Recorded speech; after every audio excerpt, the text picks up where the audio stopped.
Well, hello and welcome. By the way, the intro that I just played, it was pretty short. If you'd like to get creative with that, I actually created a video session devoted to it. So just grab those 3 free videos. They're yours as a bonus to complement this series, okay? Just click the link below and they're yours. Okay, in the last session, we placed our focus on maintaining a balance between both hands, right? We want to establish a foundation with that left hand so that our right hand is free to create. We used 2 patterns. We used the 1, 5, 3, 5 of the chord. We also played the root and the bass followed by the chord for our second pattern. We alternated between those. By the way, you can change the order of those patterns anytime you like. If you want to focus on this broken chord pattern all the way around the circle, you do that.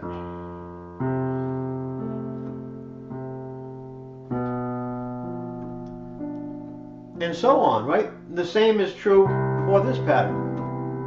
It's entirely up to you. Eventually, you'll just mix them up any way you like, right? Okay, we also maintained a pretty simple right hand approach, right? We had the 3, 5, and 7 because when we do that, we have both guide tones under our fingertips, so they're there at our command, right?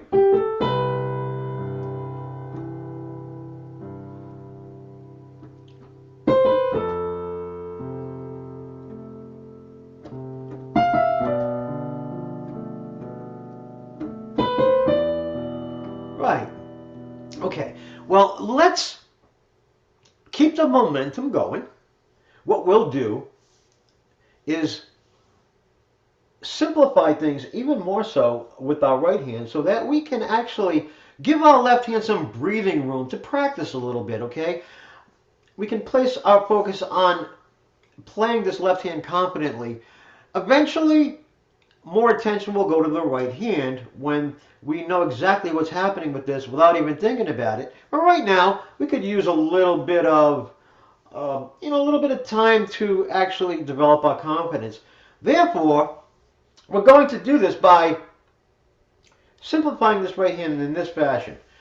By acknowledging something we already covered in our previous sessions, we know that the 3 of a given chord, here, C major 7, in the circle becomes the 7 of the next chord in the circle, right? And we also know that the 7, when we bring it down a scale tone, the next scale tone down, it becomes the 3 of the next chord. And so on, right? This 3 becomes the 7. This 7 goes down the scale tone to the 3, which becomes the 7 of the next chord, which goes down a scale tone to the 3, which becomes the 7 of the next chord. Now, isn't it interesting? We started with the E, which is the 3 of C major 7, and we ended up on the 7 by the time we completed the circle. Right. So let's do this once around. Here's the 3 of C major 7, which becomes the 7 of F major 7. Going down a scale tone to the 3 of B minor 7 flat 5, which becomes the 7 of E minor 7. Down a scale tone to the 3 of A minor 7, which becomes the 7 of D minor 7.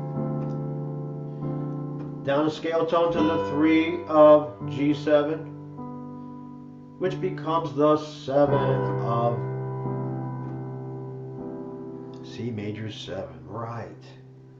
Now, because we have these guide tones as our safety nets, well, we don't need to place much concentration here, so we can devote our attention to getting that left hand being played confidently.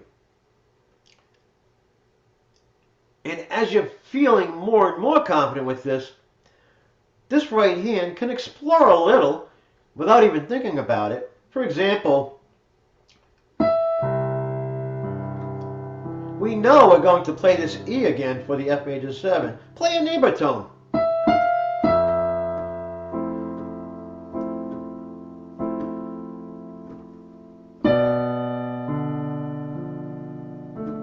We're going back to that guide tone. Approach it any way you like. We can repeat these tones.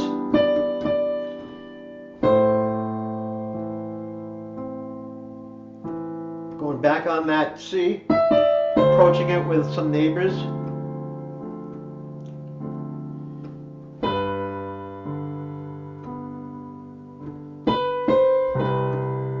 Yeah. Do this all at your own pace, okay? Absolutely. We just know that we're going to play this E, which is a 3 and a 7. The D is a 3 and a 7. The C is a 3 and a 7. The B is a 3 and a 7.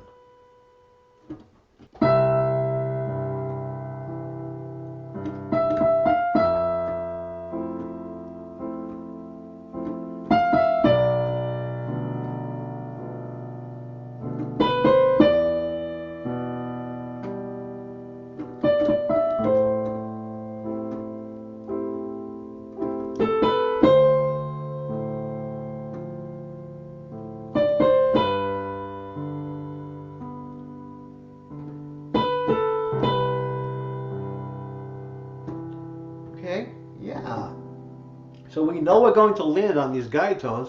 So, play around with the neighbors and then land on the guide tone while you place most of your concentration on getting this left hand confident. Okay? And please keep the tempo slow. Slower than I just played it, okay? Just really soak it up.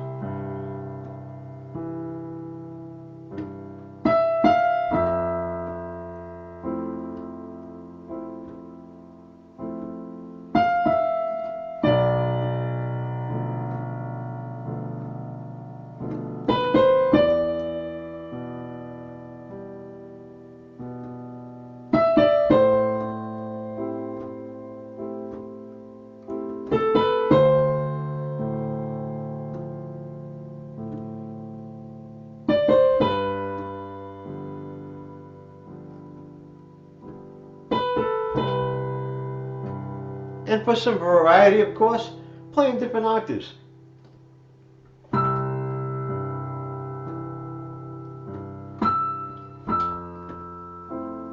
Okay?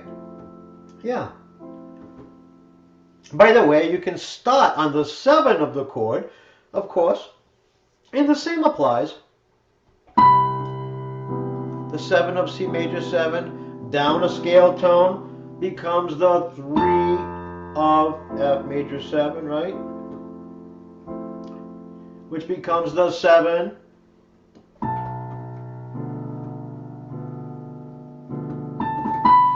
Down a scale tone to the 3, etc. Okay? So I think you have an idea on this. You have a handle on it, I'm sure. And please, again, do this all at your own pace. Even if you don't keep time. All right, just get the fingerings down, the coordination, get yourself feeling good about it. All right, I'm feeling from you that you're making music and you're having a good time. Happy playing, and I will see you at our next session.